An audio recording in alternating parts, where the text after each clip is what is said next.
When most humans come up against a challenge, a lot of them will give up or say, I'll come back to this, and then they never do. And maybe you're thinking you'd never do that. But if that's the truth, you're a unicorn, meaning most people will drop off when it gets tough, especially if they think they're alone in the struggle. That's the part that's important. When your Evergreen students feel as though they are alone in a challenge, in a struggle, in something that's confusing, they tend to drop off because they don't know what to do or who to turn to. The beautiful thing about identifying these stuck spots is that you can do things to combat the inevitable and support your students so they can easily cross those metaphorical rough waters. I'm Amy Porterfield, ex-corporate girl turned CEO of a multi-seven-figure business. But it wasn't all that long ago that I lacked the confidence, the budget, and the time to focus on growing my small but mighty business. Fast forward past many failed attempts and lessons learned, and you'll see the business I have today.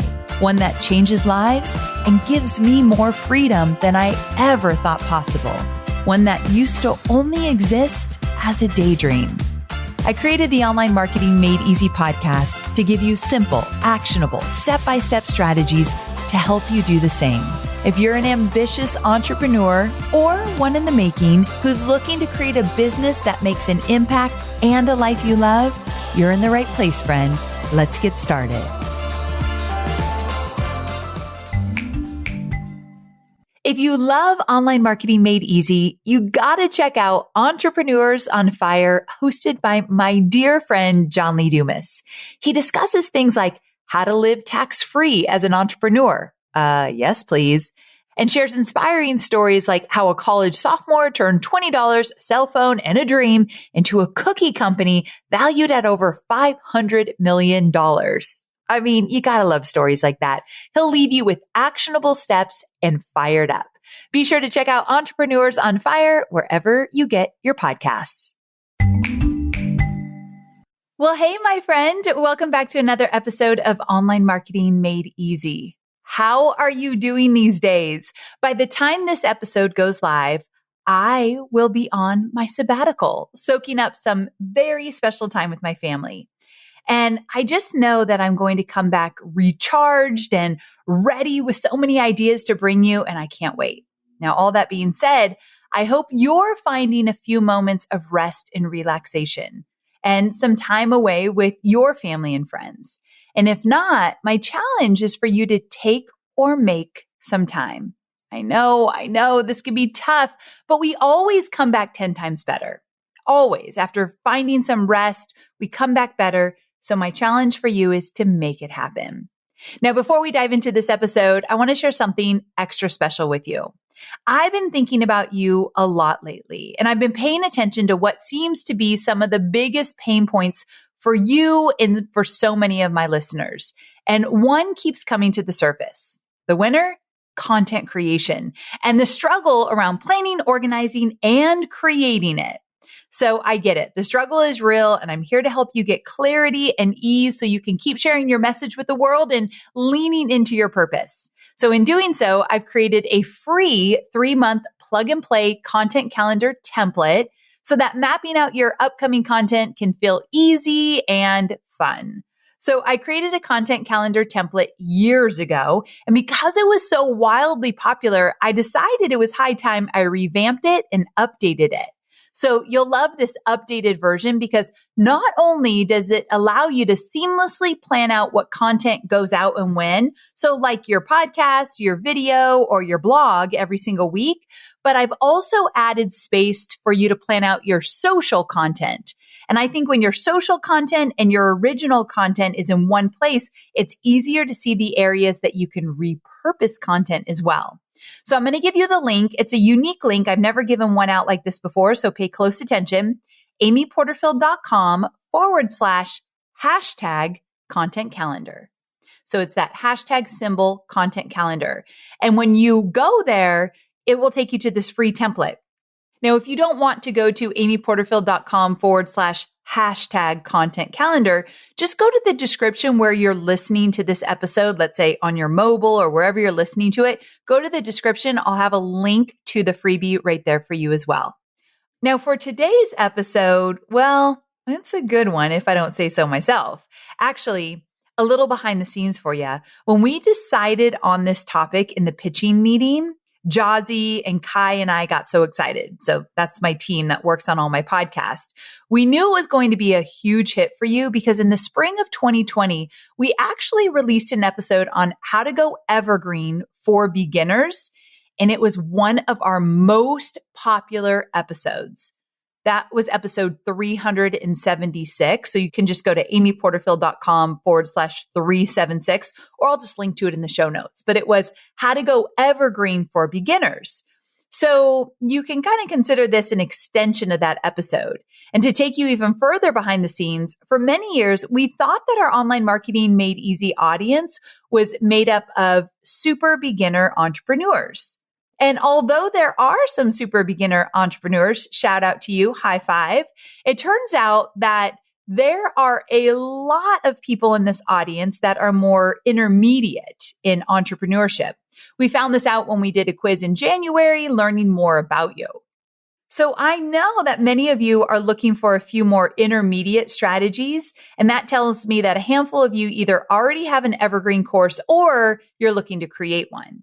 This means this episode is going to serve you well, which is my mission after all. So here's what this episode is going to dive into. We're going to talk about how to keep your students engaged while they are moving through an evergreen course. And the reason this is important is because with a live digital course, you're going through the journey with your students. You do this through live meetups, live Q&As, and a community that is all going through the same modules at the same time for the most part. But with an evergreen course, a course that's set and more or less let go, you're not doing those things. You're not live with your students, and everyone is staggered because they can begin and join your course whenever. And so as you can imagine, people kind of fall off more often in evergreen than live. We're all human. That's easy to do, right?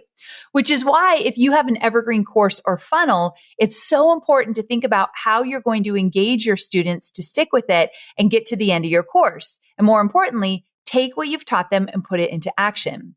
Because the last thing you want as an entrepreneur with an online evergreen course is for students to fall off the bandwagon and then decide that what you teach or offer didn't really work for them or really didn't work at all, or even worse, not share your course with others because they didn't make it to the finish line. Here's how I see it. When it comes to an evergreen course, keeping your students motivated is essentially about identifying where they are likely to get stuck and then supporting them to keep moving past that point so they can succeed. The ultimate goal, right? So today we're going to talk about 6 tactical strategies that you can use to lovingly nudge your students along their course journey to the finish line. Whether you're already rocking an evergreen course or you're just thinking about one that might be a great addition to your business, this episode is going to help you immensely. But before we dive in, I want to extend an invitation to you. If you love these conversations and the topics I share on this podcast, you're going to love the conversation that I have over on Instagram. So I want to invite you to come on over and hang out with me. You can find me at Amy Porterfield. And you can bet we're going to talk about Evergreen and supporting your students and everything else in between. So it's just at Amy Porterfield on Instagram. I hope to see you over there.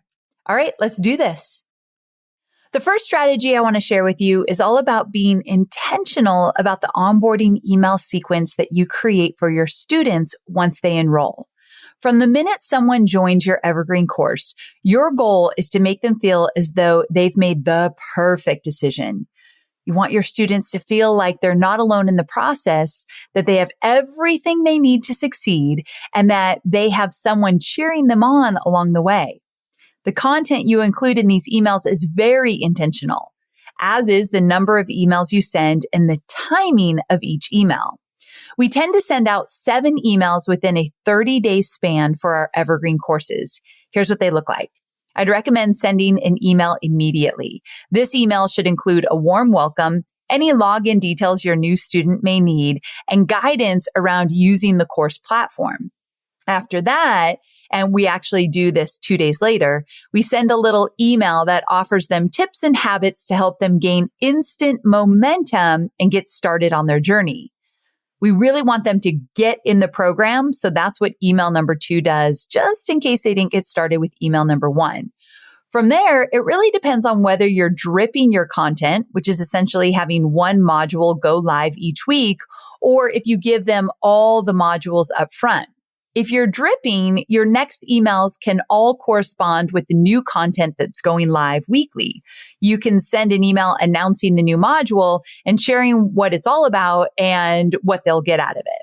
Now, if you're giving them all the content at once, which we do for both List Builder Society and Systems at Scale, my 2 Evergreen courses, you can send them weekly emails with little tips for staying on track and carving out time, or what to do if they get stuck or off track and stuff like that. You can also send mindset emails. Over time, you'll start to notice where your students tend to get stuck.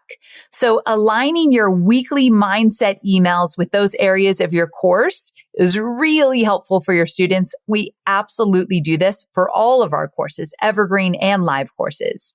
And if you're dripping your content and emailing about the new module each week, I'd still recommend adding tips and mindset tools into those emails as well. I think that as a course creator, and this is the mistake I made early on. As a course creator, I thought my only job was to teach the strategy. Like back in the day when I taught Facebook marketing, my job was to make sure that they knew how to navigate Facebook. They knew how to set up their Facebook page. They knew how to get engagement, all of that. What I didn't do in my early days, because I just didn't know better, is that every course creator should be building in or baking in mindset shifts or mindset support or mindset transformations, identifying where someone will get stuck, what they're thinking, what they're feeling, identifying that, making it known, and then helping them shift that while they're going through your course. Because no matter what your course is about, I can promise you that many of your students feel as though they are not capable of getting to the finish line, or they get stuck and feel alone, or they start getting in their head that maybe life's too busy and this is not the time. Like all these mindset traps come up no matter what your content's about, and you have to address them. And that is what the email sequences are for. Okay, I'm going to jump off my soapbox and tell you about the final email that you'll send in this email sequence I'm talking about. I recommend offering a celebratory email. So get them excited about their accomplishment, or maybe they fell off, but you celebrating even their small wins, get them excited to get back in. Or if you're celebrating, hey, by now you should have made it to the finish line and they're not there, maybe when you're celebrating, say, and if you haven't made it, I still want to celebrate you. So get back in here, get into the course, get it done kind of thing. But celebrating is a really fun thing to add to your entire experience of someone going through your course, but sending that final celebratory email is always a good idea. And I personally love to add a little video for them in that last email to make it feel really personal. And I'll of course address those that did finish and those that didn't finish. And in that last email, I'll also remind them of the resources that I have for them. So like if there's an FAQ or resources section in your student portal, before I send them off on their own, I'll remind them if they get stuck, if they need more questions answered, here's what to do. Now, if you have a community that they can join, say a Facebook group, you'll want to mention that Facebook group in the very first email, get them into that community. And then I like to remind them of getting back into the community through the other emails. I might say, hey, jump into the Facebook group and share XYZ, just to constantly bring them back to the community. And lastly, if you have student success stories that you can share, adding them to your email sequence, even throughout, just reminding them of what other students have been able to do to inspire them and reminding them if these students can do it, so can they. That's always a great thing to include in those series of emails. And remember, the whole goal of this email onboarding sequence is to get them in the course and get them to take action and get them to the finish line. Okay, we are moving on. So this one is actually a strategy that I'm guessing you might not expect to hear, and that is to offer a really great Q&A process. Now, you're probably wondering, Amy, what the heck do you even mean? Well, let me break this down. In all my years of being an entrepreneur and all the courses I've offered, I have always found that one thing students want more than anything else is to have a place where they can ask questions and where they can hear directly from you, the course creator, what those answers are or how you approach the situation they're asking about. And because you're not going live with a Q&A like you would with your live launch digital course, it not only adds immense value to offer a place for them to access common questions and answers, but also it keeps them engaged because here's the deal. If you're multitasking, come back to me right now. If you started to think about something else or you're doing something else, come back to me. I want you to hear this. If you answer questions that are tied to where students most commonly get stuck, which is something I'm going to talk more about in just a bit, then they'll be able to get the guidance they need to move forward. And you can do that through a curated Q&A process. So here's what ours looks like. Before we even release an Evergreen program, my content team sits down and thinks about everything in the course and asks, where will students get stuck? What areas, strategies, or requirements might hold them back from moving forward if they don't have everything they need at the moment? And then we start compiling a list of questions associated with those areas. Once your students start going through your course, you'll begin to notice what questions are most often asked, and you'll start to build out your Q&A vault that way as well. So the way we organize these questions is actually by module. For example, for my Evergreen course, List Builder Society, we have them broken down into 3 modules. So module 1 is all about defining your value, finding your sweet spot, and knowing your ideal customer avatar. And module 2 is all about creating your weekly content, creating your lead magnet, creating your opt-in page, creating your newsletter, and how to write copy for all of that. And then module 3 is all about attracting your audience and really building up that email list. So why do I tell you all this? Well, a common question we get is, how do I handle my email list when I have 2 different audiences? Which is a great question for module 1. Another question we get is, what if I've created what I thought is an amazing lead magnet and no one is opting in? Great. That's a great question, putting it into module 2. So I want you to either take this process that we use and replicate it for your product or create one that works for you. But either way, you must have a way to answer commonly asked questions in an Evergreen program. You'll also want to pay attention to any new questions you hear coming in because you can always add them. So to be clear, I just want to make sure you understand that we've created a Q&A vault. So it's in our membership portal and you can go to the Q&A vault and by module, you can go into the module and you'll see all the questions that are likely going to come up for you while you go through module 1. And if you have one of those questions, you click on it and you get the response and it's a written response. So this is a Q&A vault inside our members portal. So you can find it by navigating across the top with all the different options. And then we've got the written question and the written response. This makes it really easy to add to. So we're always adding to our Q&A vault. When we see a question pop up enough, we're like, okay, this is one that we need to add to the vault. So that's how we continue to serve our Evergreen students. And one thing that's important is once you create the vault, you have to constantly put it in front of them. Remind them that they have access to it. Heck, you could put it in the PS of all those onboarding emails. PS, if you get stuck, don't forget about our Q&A vault. I always say we've answered over 100 commonly asked questions broken down into each module so they're easy to navigate. So that's something that we have been doing for a really long time. I do it for all my courses, but it's especially helpful in an Evergreen course. I don't know about you, but I often find myself reflecting back and thinking about where my business was just a year ago. And to be honest, growth hasn't looked exactly like I thought it would. Like last year was a really tough year for me mentally, but I came out of that more clear and ready to take on the world. So that minor setback was actually what I needed. The point is, growth happens, even if it's not how you expect it. HubSpot is ready to grow with you and your business, however that looks for you. With the totally customizable customer relationship management platform, a CRM, HubSpot connects your business to your customers with easy to use apps, hubs, and tools designed to help your business grow and scale like never before. Learn how your business can grow better at HubSpot.com.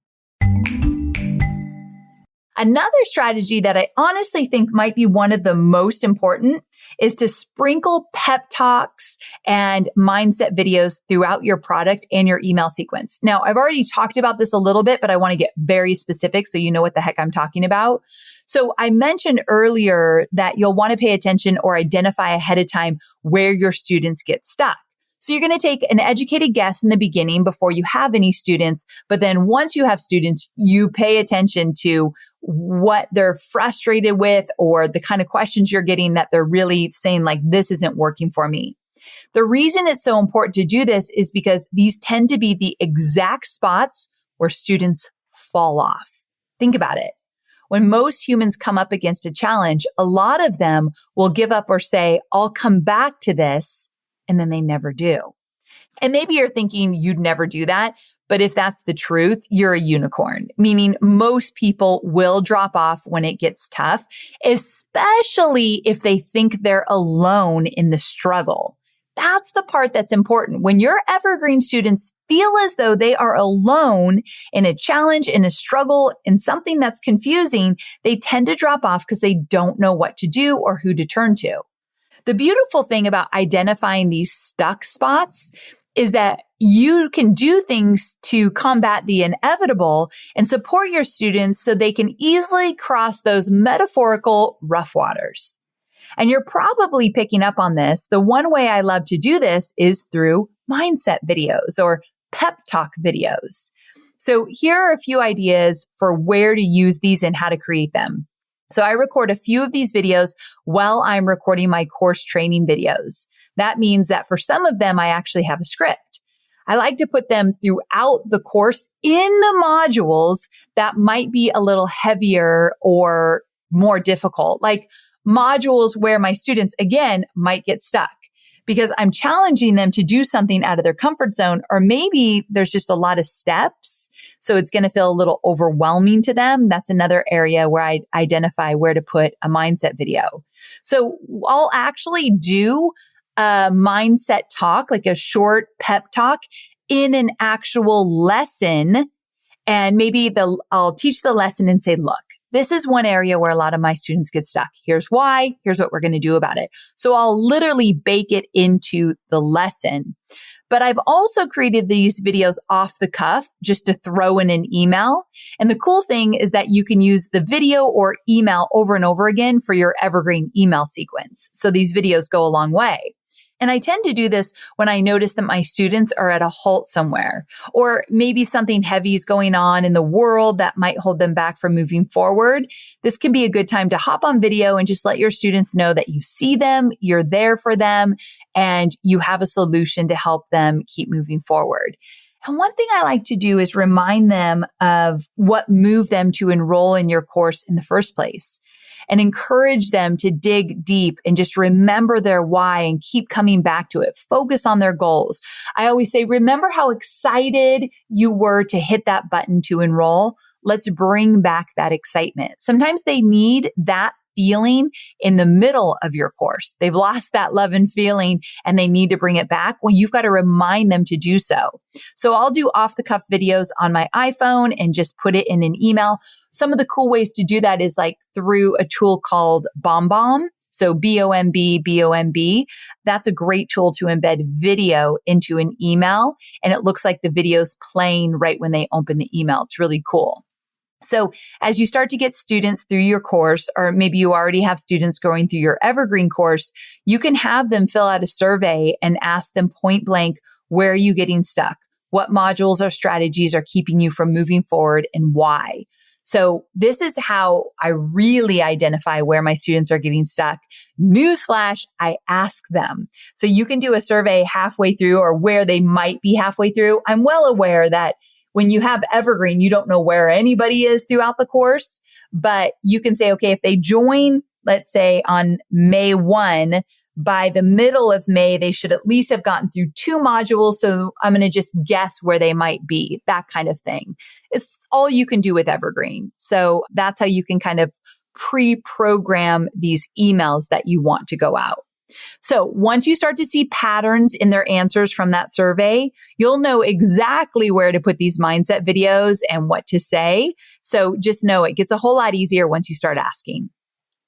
Okay, another strategy we use is to offer content updates. So my team and I update our programs every 2 years. But remember, I also have a team to support me. So if your eyes just went wide, like, oh my gosh, every 2 years, that feels like a lot, do what works for your business. The cool thing about my course updates is that my students get lifetime access to the program. So when we update it, they get that new content. Now, they don't get the new bonuses. So I want to be clear about that. But whenever we revamp our core program, it's a great way to re-engage students because we'll send out an email letting them know that there's new, fresh content in their course and that now is a great time to jump back into the course if they've fallen behind. Plus, this is honestly no skin off our back to offer them content updates. So it really adds a ton of value without much effort. We're going to do it anyway. So it's a lot of work to update your program, but it's always such goodwill to say, okay, you've been in the program for a long time. Here are the updates. One thing we've learned along the way, though, is if you're going to give alumni, people who already have your course, a brand new updated course, like we are re-recording List Builder Society this year, and we're re-recording from the ground up Digital Course Academy. So for all of my alumni, if you have either one of those courses, if I give you the updated course, I should tell you what's been updated. So we will literally in that email say, here's what to pay close attention to. Here's what's really changed. Even though all videos are new, not all content is new. So we'll really point out where we've updated the content. So if you just want to go right there as an alumni, you can. So it's a great strategy giving alumni the updated course to re-engage your students who have maybe fallen off. All right. The next strategy is one we use for my List Builder Society program, and it's been a huge hit. As one of my bonuses, my List Builder Society students, actually, if you're multitasking, come back to me because this is something that I think most people should do with Evergreen. It's going to be a little different than you're thinking because it's not totally Evergreen. There's a live aspect. So come back to me. Stop multitasking because you're going to want this one. Okay, here it is. So again, I do this for List Builder Society. So if you're a student of mine, you already know this. But one of my bonuses in List Builder Society is that my students get access to a monthly live Q&A with me on Zoom for 1 year, meaning they get 12 live sessions with me.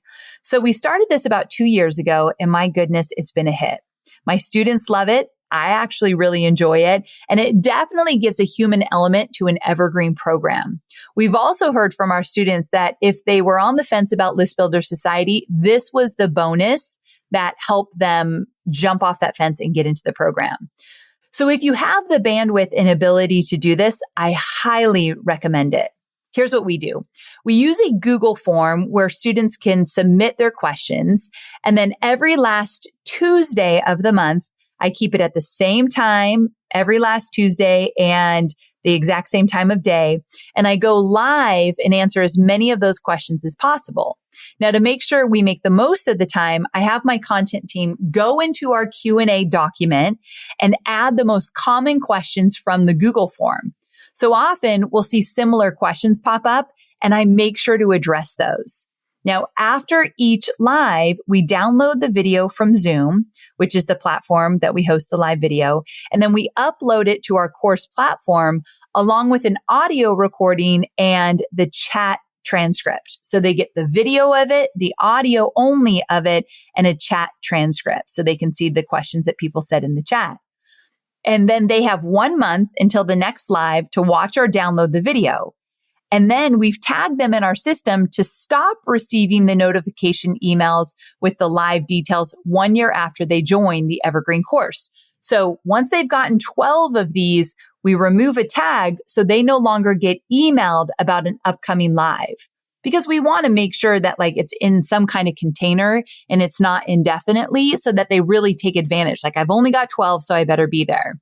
And another reason why we decided on just 12 is that if I let anybody who enrolls in List Builder Society have unlimited access for as long as they want to those Q&As, then the group's going to get too big for the Q&As and I'm going to get too many questions and the new people might not get their questions answered. So that's another reason why we capped it. And I think that if you follow my program and you do what I teach you, you don't need more than 12. Heck, you don't even need more than probably 3 Q&As. But if you want to keep coming back to them, great. But after the 12 months, I'm hoping you've got your list building locked in and you're moving on to, say, Digital Course Academy. So we hope that it works that way. So again, if you have the bandwidth to add this as a bonus, I highly recommend it because it really engages your students and keeps them on track. Oh, and this is also a valuable resource to consistently add to your Q&A vault. So if you see questions keep popping up in your live Q&As, you know to add it to a vault. When I'm in a live Q&A, I usually have one of my team members, Jilly, helping me. And when I see a question pop up a lot, I'm like, Jilly, let's write this out and get it into our Q&A vault because it keeps coming out. Like, I'll just say that publicly. My students will hear me say it, but it's important. Okay, moving on, the next strategy. This strategy is to create a community to support one another. Now, I want to be completely transparent that this is a strategy I do not use. I have in the past and it works well, but it's also a lot to keep going. So hear me out here. There are a variety of ways that you can host a community. And I think the most common would be a private Facebook group, right? They pay for your course. They get access into a private Facebook group community. And I know that a lot of people also use Kajabi as their community. So that's an option too.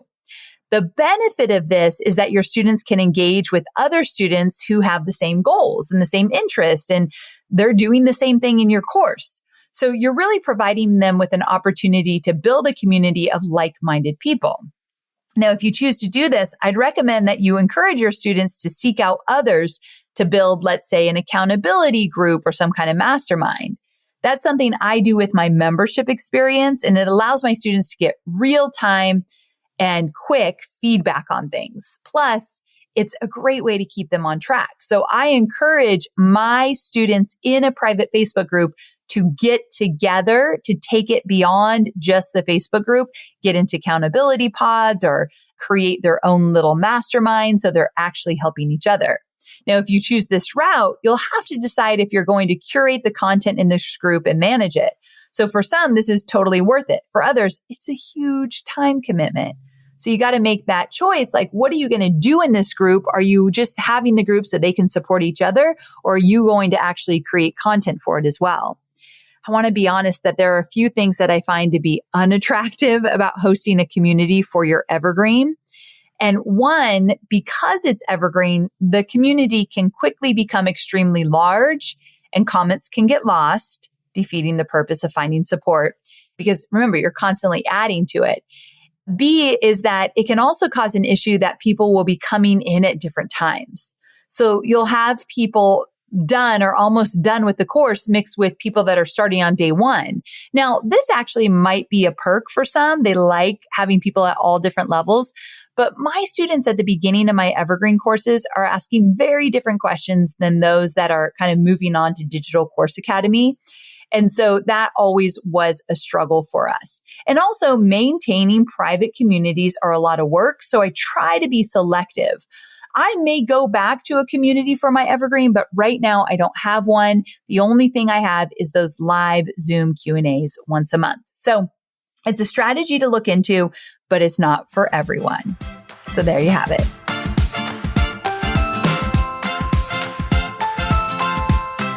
Okay, so for my Evergreen course building friends, we got to the end of all of these strategies. And this was a beefy episode because I have been doing Evergreen for a really long time and I know what works and what doesn't work. And I wanted to flood you with ideas, but by no means do you need to do all of them.